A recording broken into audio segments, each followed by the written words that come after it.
Telugu reality show 'Bigg Boss' మొదలై వారం పూర్తి కావస్తున్న విషయం తెలిసిందే. ఇందులో 14 మంది కంటెస్టెంట్స్ ఎంట్రీ ఇచ్చి ఫస్ట్ రోజు నుంచే ఆట మొదలుపెట్టి గొడవలు పడుతున్నారు. మొదటి వారం బెజవాడ బేబక్క ఎలిమినేట్ అయ్యింది. దీంతో 'Bigg Boss' makers wild card ఎంట్రీలను రెడీ చేస్తున్నట్టు వార్తలు వైరల్ అవుతున్నాయి. తాజా సమాచారం ప్రకారం బుల్లితెర స్టార్ నటి జ్యోతిరాయ్ వైల్డ్ కార్డ్ ఎంట్రీ ఇవ్వబోతున్నట్టు తెలుస్తోంది. ఈ సీజన్ స్టార్టింగ్లోనే బిగ్ బాస్ టీమ్ ఆమెని సంప్రదించారని, కానీ ఆమె షూటింగ్స్ వల్ల వెళ్లలేకపోతున్నానని తెలిపిన విషయం తెలిసిందే. ఈ క్రమంలోనే ఆమెకి వాళ్ళు వైల్డ్ కార్డ్ ఎంట్రీకి ఛాన్స్ ఇచ్చినట్టు టాక్ వినిపిస్తోంది. అలాగే జ్యోతిరాయ్ హౌస్లోకి వెళ్లబోతున్నట్టు వార్తలు కూడా వైరల్ అవుతూ ఉండడంతో ఆమె ఫ్యాన్స్ ఆనందపడుతున్నారు.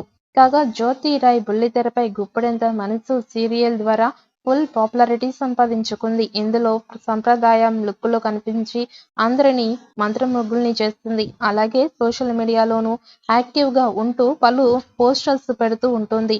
తన హాట్ పిక్స్ షేర్ చేసి అందరి దృష్టిని తన వైపు తిప్పుకుంటోంది. ఇక జ్యోతిరాయ్ ఒక యంగ్ డైరెక్టర్ని రెండో పెళ్లి చేసుకొని జీవితం కొనసాగిస్తోంది. అలాగే పలు సినిమాల్లోనూ నటిస్తూ బిజీగా ఉంటోంది. బిగ్ బాస్ 7వ సీజన్ సూపర్ హిట్ అవ్వడంతో 8వ సీజన్ని కొత్త కాన్సెప్ట్ను తీసుకువచ్చారు. అందులో ప్రీమియర్ ఎపిసోడ్ నుంచి ఎన్నో ఊహించని అంశాలను చూపిస్తున్నారు. ఇదే సమయంలో గతంలో ఎన్నడూ చూడని కొత్త టాస్క్లు కూడా ఇస్తున్నారు. దీంతో ఈ సీజన్పై ఆరంభంలోనే అందరిలోనూ ఆసక్తి పెరిగిపోయింది. ఫలితంగా రెస్పాన్స్ కూడా బాగా లభిస్తోంది. బిగ్ బాస్ 8వ సీజన్ గతంలో వచ్చిన వాటికంటే భిన్నంగా ఉంటుందని ప్రోమోలో చూపించారు. అందుకు అనుగుణంగానే ఇందులో అన్ని వైవిధ్యాలను చూపిస్తున్నారు. ముఖ్యంగా హౌస్లోనే చాలా కొత్తగా చూపించారు.